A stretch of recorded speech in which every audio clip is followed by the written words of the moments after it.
Romanos, no seu capítulo número 5, é um texto bem conhecido já pelos irmãos, mas Deus sempre tem algo a nos ensinar pela sua palavra, e hoje nós vamos juntos aprender um pouco mais do que Deus tem a falar.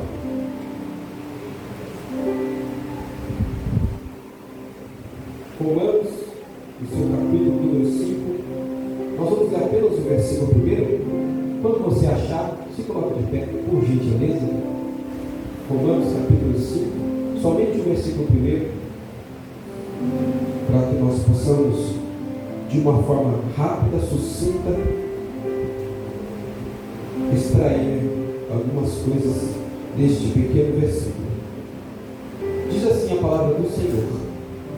Romanos capítulo 5, versículo 1, diz assim: justificado, pois, mediante a fé, temos paz com Deus, por meio do nosso Senhor Jesus Cristo de Nazaré.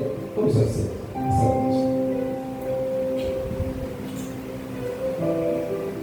Eu vou pedir para o varão segurar um pouquinho, aí depois a gente continua, pode ser?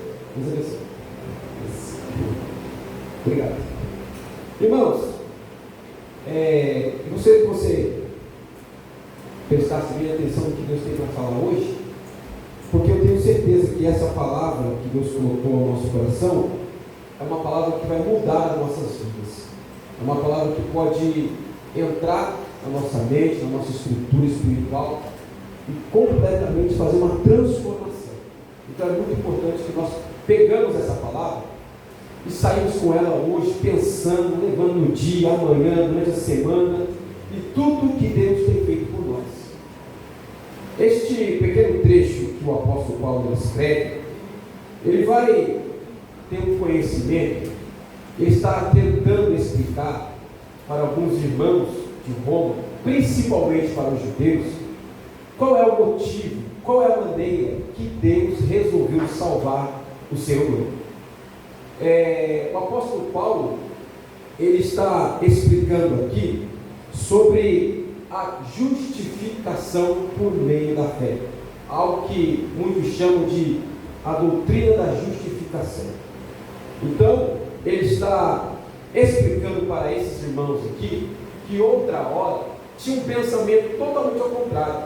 Eles questionavam a Paulo durante as suas viagens missionárias, dizendo assim: Paulo, por que é que Deus, o nosso Deus, que escolheu os judeus, agora vai abrir uma exceção para salvar esses gentios que são principalmente pagãos? Não casa a ideia. Logo, o nosso Deus, que escreveu a lei, e agora ele está dizendo que existe uma maneira de viver, uma base, um fundamento sem a lei. Como é que pode? Isso não bate na nossa cabeça. Então Paulo tem que vive justificando e explicando dessa maneira.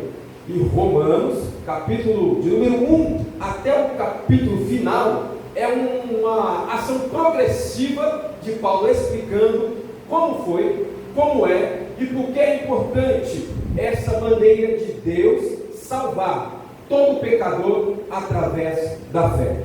Amém? Então essa é a base, é o centro, é o eixo de Romanos. É a justificação mediante a fé. Então Paulo, primeiro, ele precisa ensinar como é que Deus salva. O capítulo 1 de Romanos, ele vai desenvolver, ele vai começar a explicar: olha, todo gentil é pecador. Todo homem, todo ser humano nasceu em pecado. Ele não tem condição de se salvar. Ele não tem nenhuma maneira de se salvar. Então, ele está condenado. Eles não têm lei. Esses homens que nascem sem lei, que não conhecem a palavra, eles têm por si só uma alternativa. Qual é a alternativa? Olhar para a natureza, olhar para as coisas e ver as maravilhas de Deus. Só que mesmo assim, eles escolhem adorar a imagens, adorar a répteis, adorar a todo tipo de coisa, menos adorar a Deus. E aí ele vai olhar para os judeus, no capítulo 2, e vai dizer assim, ó, e vocês que têm lei, também estão condenados. Por quê? Porque transgridem a lei.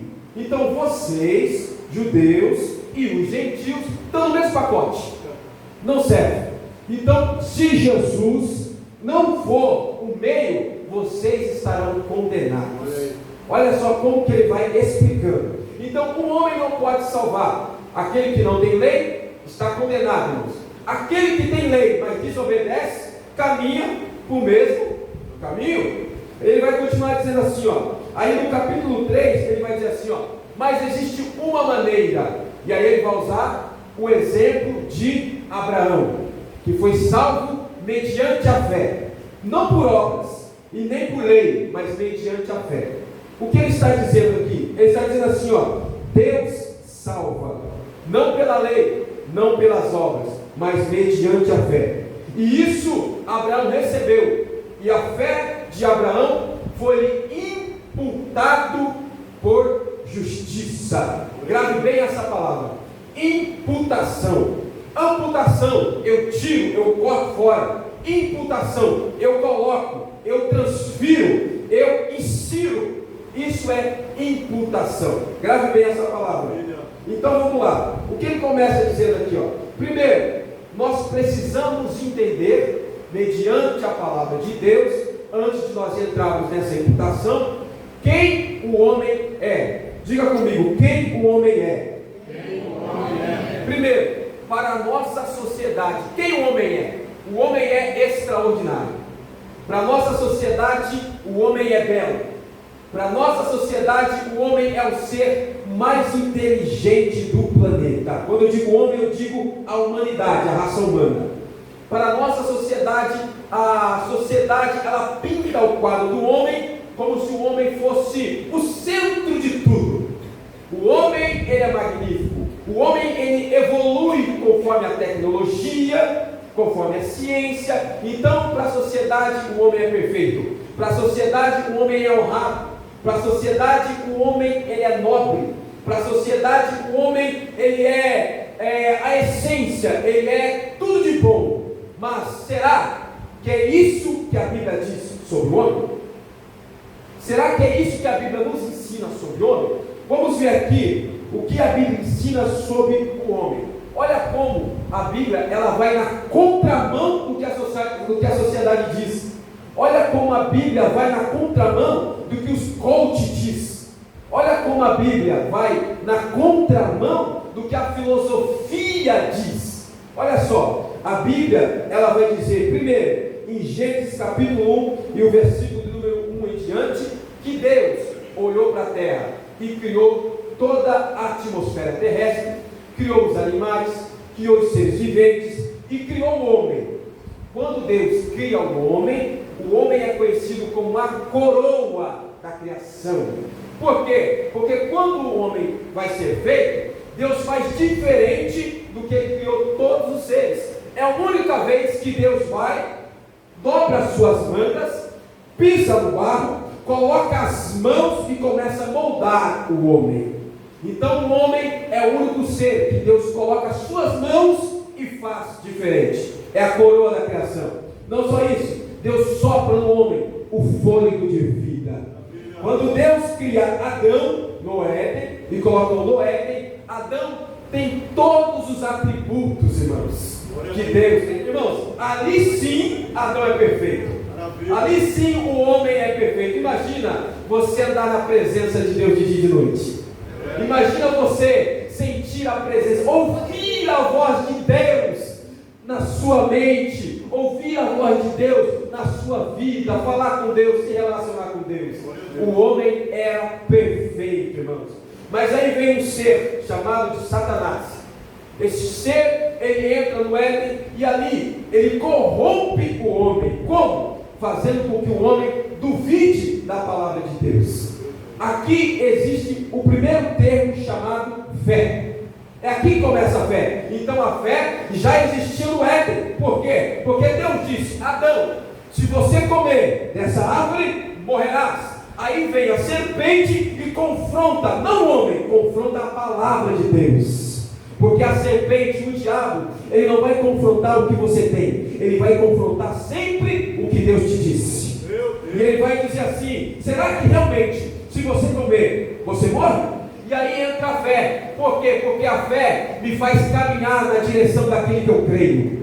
A fé me faz me mover na direção daquele que eu creio. Se eu digo que eu creio em Deus, eu tenho que andar na direção de Deus. Se eu digo que eu creio em Deus, eu tenho que me mover na direção dele. Como é que eu digo que eu creio em Deus e movo na direção ao contrário? Como é que eu digo que eu creio no que Deus diz, mas eu faço tudo ao contrário do que Deus diz? Então, a fé foi colocada em xeque. E ali Adão ouviu e resolveu seguir a voz da mulher, a voz de Satanás.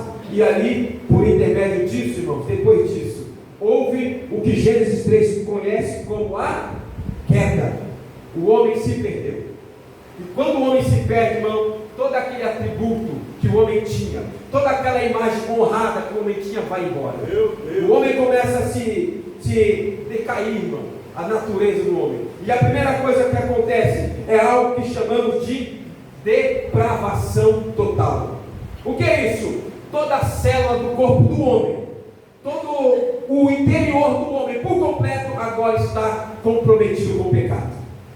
Tudo, irmão, toda a palavra, todo o pensamento, todo o comportamento, tudo que o homem faz se torna depravado. O homem agora perde a essência de Deus, perde a imagem e semelhança de Deus, irmãos, e ele começa a caminhar numa queda, irmão, constante, e ele não se levanta, não vai se levantar. A sociedade diz: o homem vai melhorar com a tecnologia. Não vai conseguir, irmão, de maneira nenhuma. Por quê? Porque o pecado está enraizado na sua natureza. O pecado está implícito dentro dele. Irmãos, como nós podemos explicar um homem que faz tanta atrocidade? Como nós podemos explicar um ser humano que a cada vez que você abre a internet, cada vez que você olha a mídia, ele está cada vez mais colapsando, mais se degradando, irmãos? Esses dias, agora, essa semana, você abre a notícia, aparece lá: vereador, deputado, matou os 2 filhos. Aí, uma semana antes, você abre a internet e tem lá um caso, uma cultura chamada Epstein, que é homens que abusam de crianças, de milhares de crianças em uma ilha. Aí um mês antes você abre e aí tem lá abuso infantil. Irmãos, como pode, irmãos, o ser humano ser tão cruel? Sabe o que é isso? É o pecado. O pecado, o pecado faz com que o homem desça a um nível, irmãos, tão profundo, irmãos. E junto com o pecado, sabe o que vem? A morte. Sabe por que eu e você morremos? Por causa de Adão. Porque quando ele pecou, deu liberdade para a morte. É por isso que nós morremos. É por isso que o pecado de Adão foi imputado, olha a palavra de novo, imputado na humanidade. Adão pecou e todos nós pecamos, e todos nós estamos destituídos da glória de Deus. Todos nós estávamos destituídos da glória de Deus. Então, o homem está corrompido, o homem está perdido. O homem, a sociedade não caminha para coisas boas, caminha para as coisas ruins. Isso aqui é o homem, mediante a Bíblia, não é a sociedade. A sociedade pinta um quadro perfeito, mas a Bíblia mostra quem nós éramos de verdade.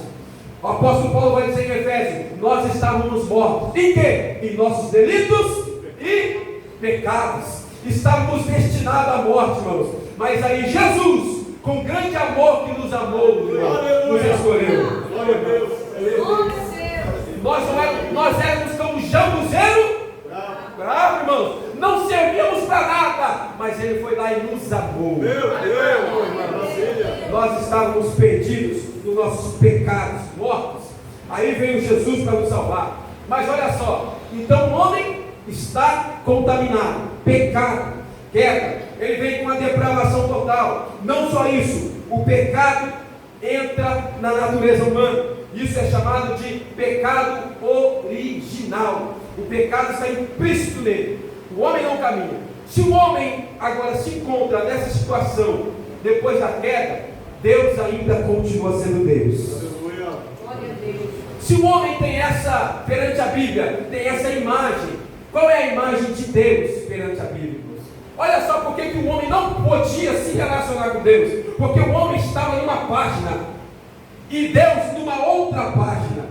Quer ver? Se você quiser abrir a Bíblia comigo, olha só como é Deus. Abacuque, capítulo 1, versículo 13. Eu não sei se consegue pôr aqui, mas eu vou pegar na Bíblia aqui, ó. Abacuque, capítulo 1, versículo de número 13. Vamos ver o que o profeta diz sobre Deus. Olha só a imagem de Deus. Abacuque, capítulo 1, versículo de número 13. Ó, só para você ver, ó. Olha como Deus é perante a Bíblia. Eu já falei como o homem é perante a Bíblia. Olha como Deus é perante a Bíblia, ó. Deus é tão puro, ó, meu Deus. Os olhos de Deus são tão puros que ele não pode ver o mal, e a opressão não podes contemplar, porque toleras os que procedem perfidamente e te calas quando o perverso devora aquele que é mais justo do que ele. Em outras palavras, os olhos de Deus são tão puros, irmãos, que ele não pode olhar para o pecado. Aleluia. Ele não pode olhar para o homem contaminado pelo pecado. Ele não pode olhar para o homem com a natureza caída. Por quê? Porque quando ele olha, a ira dele se acende e diz assim: tem que morrer. Tem que morrer. Por quê? Por causa do pecado. Então Deus é tão puro que ele não aceita o pecado. O pecado fede as narinas de Deus. E esse era o homem que se encontrava depois da queda. Deus olhava para a sociedade e via o homem perdido, o homem sem Deus, irmãos, sujo, imundo, caído. E Deus, ele é santo. Outra coisa, Romanos diz que os olhos do Senhor, a ira do Senhor se acende contra o pecador. Esse éramos nós. Esse éramos nós, irmãos. Isaías 6 diz que Deus é santo. Santo, santo, santo, santo. 3 vezes santo, irmãos. E ele não pode se envolver com o pecador. E agora, como é que Deus faria para que esse pecador fosse salvo? Deus é juiz, irmãos. Ele não é só santo, ele é justo. O salmista diz que ele é justo. Deus não é só justo, ele é santo também. Justo, santo e puro. 3 atributos de Deus. E Deus jamais vai ferir esses atributos. Por ninguém. Por ninguém. Por ninguém. Ninguém faria Deus ferir esses atributos. Então Deus é Pai. Deus é juiz. Agora imagine comigo. Deus sendo juiz. Imagine São José dos Campos. Um juiz. Ele é o melhor juiz de São José dos Campos, pastor Eliseu. A causa que ele julga, ele é justo. A reputação dele diz assim, ó, esse juiz é justo. Ele tem uma reputação boa. Nenhuma causa ele pede por causa da sua justiça. Mas aí aparece diante dele um criminoso, um serial killer, abusador de criança, matador, com mais de 1000 crimes nas suas costas. Existem provas que contribuem dizendo assim, ó, esse homem tem que ser condenado, esse homem tem que morrer. E aí ele chega no tribunal desse juiz. Quando esse juiz olha para esse homem cheio de pecados, cheio de assassinos, cheio de homicídios nas suas costas, ele olha e aquele homem é o teu filho. Meu Deus. E agora? Esse homem vai absolver porque é o seu filho. Só que se ele absolver, ele quebra a sua justiça, ele joga a sua reputação de justo fora. Mas se ele condenar, ele vai mandar o seu filho para a própria morte. E aí, o que ele faria? Condenaria o seu filho para a própria morte? Ou sujaria a sua reputação, a sua justiça? Meu Deus. O que você faria? Só que aí Deus olha para esse homem e ele diz assim, ó, a minha justiça, existe algumas regras que eu não posso quebrar. A minha justiça, existe algumas exigências que eu preciso fazer? O que eu preciso fazer? Precisa que alguém que não tenha pecado, alguém que seja santo, alguém que não tenha o crime, morra no lugar desse homem. Aí ele olha para a terra, não tem profeta, nenhum profeta consegue. Por quê? Porque todos pecaram e destituídos estão da glória de Deus. Romanos diz assim, que Deus olhou, Romanos 1,18 diz assim, que Deus olhou para a terra e procurou um justo, e não achou um justo sequer. E a justiça de Deus, existia alguns atributos que precisavam ser incluídos, algumas etapas. A primeira etapa, ele diz assim, a pessoa que quer morrer no lugar da outra pessoa, que quer assumir a dívida, primeiro, vamos lá, ela tem que ter pureza total. Ou seja, não pode ter pecado nem em pensamento, não pode ter pecado moral, não pode sair palavras pecaminosas da sua boca, e nem uma ação pecaminosa. Se pensou, já não serve para morrer no lugar dele. Se pensou, já não pode assumir a dívida, porque quem deve não pode pagar a dívida de quem deve. Só pode pagar a dívida quem tem crédito. Oh, meu Deus! Segundo, ele vai dizer assim, não basta apenas ter pureza, tem que ser obediente até o final. Meu Deus! Não pode negar, não pode desobedecer nenhum mandamento. Tiago diz, se eu tropeço em um mandamento, quebrei todos. Então ele vai dizer assim, essa pessoa que vai assumir o teu lugar, oh meu Deus, não pode ter nenhum pecado, nem pensamento, não pode, tem que ser obediente. Segundo, essa pessoa não pode vir dos genes corruptos, não pode vir da natureza caída como Adão é, oh meu Deus, não pode nascer do mesmo jeito que Adão nasceu, que Adão veio, que Adão gerou a sua geração. Não pode nascer como um homem que vem da natureza caída, veio, não. Essa pessoa tem que ser diferenciada. Então Deus olhou para os profetas, não achou ninguém que pudesse ter a natureza santa. Olhou para o sacerdote, não tinha ninguém. Olhou para os juízes, ninguém se encaixava no perfil, nem Moisés, nem Abraão, nem Isaac, nem Jacó, nem Elias, nem Davi, nem Isaías. Nenhum profeta conseguiu assumir o lugar. Ninguém, veio geração para sua geração, ninguém poderia assumir o lugar de morrer para poder salvar a humanidade. Aleluia. Mas aí lá em cima, lá na eternidade, aleluia, levanta alguém, glória a Deus, aleluia, santo Deus, alguém que não tinha mácula, alguém que poderia fazer a diferença, alguém que poderia atingir a expectativa da justiça de Deus, e o seu nome é Jesus Cristo de Nazaré. Ele entra na terra, ele abre mão dos seus atributos. A Bíblia diz que ele se faz homem, 100% homem, 100% Deus. Aleluia. Agora você pode querer acompanhar, fica à vontade. E ali ele entra, e quando ele entra na terra, irmãos, ele começa a exercer o seu ministério.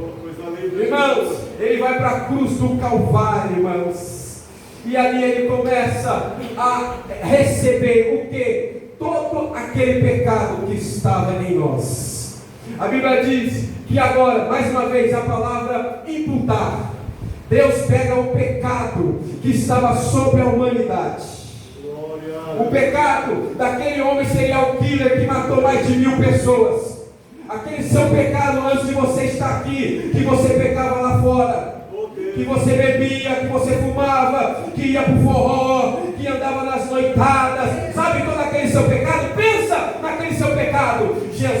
Deus colocou nos ombros de Jesus. Sabe aquele seu pecado que você fez, que você cometeu? Estava no nome de Jesus. A Bíblia diz que ele carregou lá no céu. Deus vai olhar para Jesus, irmãos. Sabe como que Deus olhava para nós antes da cruz? Com ira, com raiva, com ódio, e dizia assim: você tem que morrer, porque você fede perante mim. Sabe quem ficou com esse cheiro? Jesus de Nazaré na cruz do Calvário. Jesus abriu os braços na cruz do Calvário. Ele não abriu a boca, ele não olhou para trás, pelo contrário, ele disse assim: eu aguento. Aleluia. Todo pecado, toda depravação total, todo pecado, tudo aquilo que estava sobre a humanidade, Deus pegou da humanidade e imputou em Jesus. Meu Deus, coisa maravilhosa. Imputou em Jesus, colocou na conta dele. Sabe o que isso quer dizer? Quando Deus olhava para nós com ódio, olhou para Jesus na cruz e disse assim: ó, é pecaminoso, o pecado está sobre Jesus. Então toda a sua dívida, toda a minha dívida, toda a nossa dívida foi colocado sobre ele na cruz do Calvário. Jesus está com os braços abertos e ele brada: Tel Telestai, Eloi, Eloi, Lama Sabachthani. Sabe o que ele está dizendo? Deus meu, eu assumi a culpa desse povo, mas agora eles estarão livres. Não me abandone. Só que Deus, não é que Deus abandonou só Jesus, não. Deus abandonou Jesus por minha culpa e por sua culpa. Nós estávamos abandonados, mas por causa dele nós fomos aceitos novamente. Aleluia. Jesus abre os braços na cruz. Deus colocou na conta dele tudo aquilo que era nosso. E agora ele imputa novamente, duas vezes, imputação dupla. Primeiro, Deus tira o que é seu e coloca em Jesus, o pecado. E lá na cruz do Calvário, Deus tira os atributos de Jesus e imputa sobre a humanidade. Quais são esses atributos? Romanos capítulo 5, versículo 1. Ele diz assim: ó, antes quem tinha paz com Deus era ele. Na cruz do Calvário, sabe para quem foi a paz? Oh Deus, aleluia. Para você. Glória a Deus. Depois da cruz, nós podemos ter paz com Deus. Maravilha. Depois da cruz, nós temos acesso a essa graça. Se coloca de pé em nome de Jesus. Aleluia. Santo Senhor. Olha só, irmãos. Aí o apóstolo Paulo vai dizer assim, ó: é por isso que todo aquele que olhar para Jesus e crer nele como o único e suficiente Salvador, isso será imputado por justiça. Maravilha de Deus. Aleluia. Isso é imputado, isso lhe será colocado no crédito. Aquele que crê será salvo, mas aquele que não crê, infelizmente, já está condenado. Sabe por que nós estamos aqui hoje para participar dessa ceia? Porque ele foi na cruz do Calvário. Maravilha. E ele morreu na cruz do Calvário por Obrigado, você. Jesus. Paulo está dizendo: a justificação mediante a fé é por meio daquele que crê em Deus. João vai dizer: olha, foi levantada uma serpente no deserto. O povo tinha medo da serpente, porque quando a serpente picava, morria. Mas aí Deus disse assim: Moisés, pega uma serpente, coloca no madeiro, levanta a serpente, e todo aquele que olhar para o madeiro, se acreditar, não morrerá.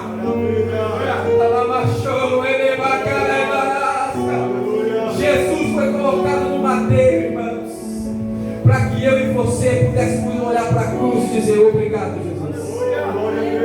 É por isso que ele diz: nenhuma condenação há. Aleluia. Nenhuma condenação há.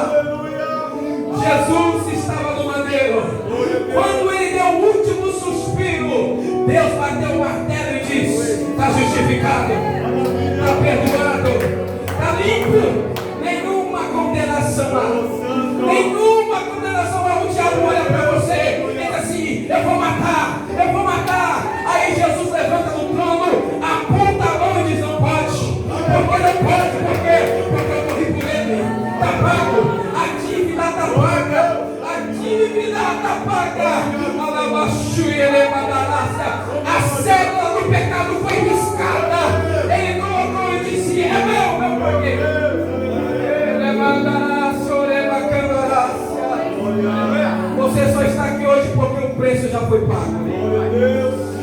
só pode ter uma família bonita porque o preço já foi pago. Você só pode cantar bem porque o preço já foi pago. Você só tem um bom emprego porque o preço já foi pago. Nós só estamos aqui hoje numa noite como esta. Não é porque somos bonitos, não é porque nós temos privilégio, não é porque nós temos conta bancária boa, não. É porque o preço já foi pago. Isaías disse assim: ele caminhou como uma ovelha muda ao matadouro. Sabe por que você sorri? Porque ele chorou. Sabe por que você pode dar glória? Porque ele se calou, irmão. E sobre as suas pisaduras, meu Deus, nós fomos sarados.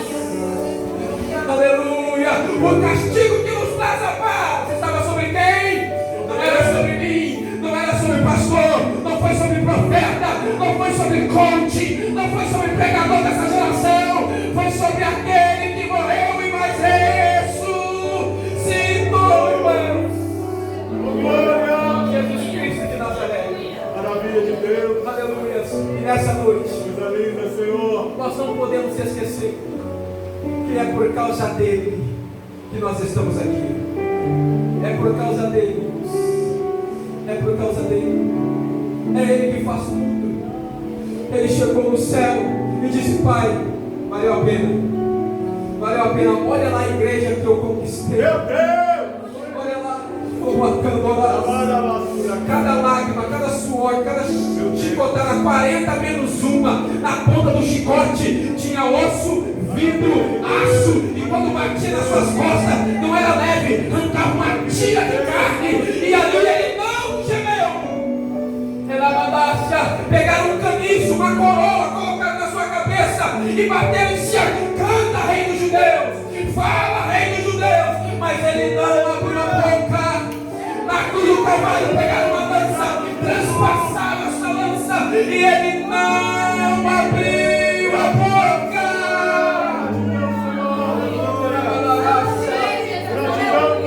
Sabe por quê? Para que você hoje pudesse dizer: obrigado, Deus. Obrigado, Deus. Que Deus abençoe a sua vida. Vamos participar dessa Santa Ceia, fazendo memória, irmãos. Porque foi ele e é por causa dele. Amém? Você pode aplaudir a Jesus.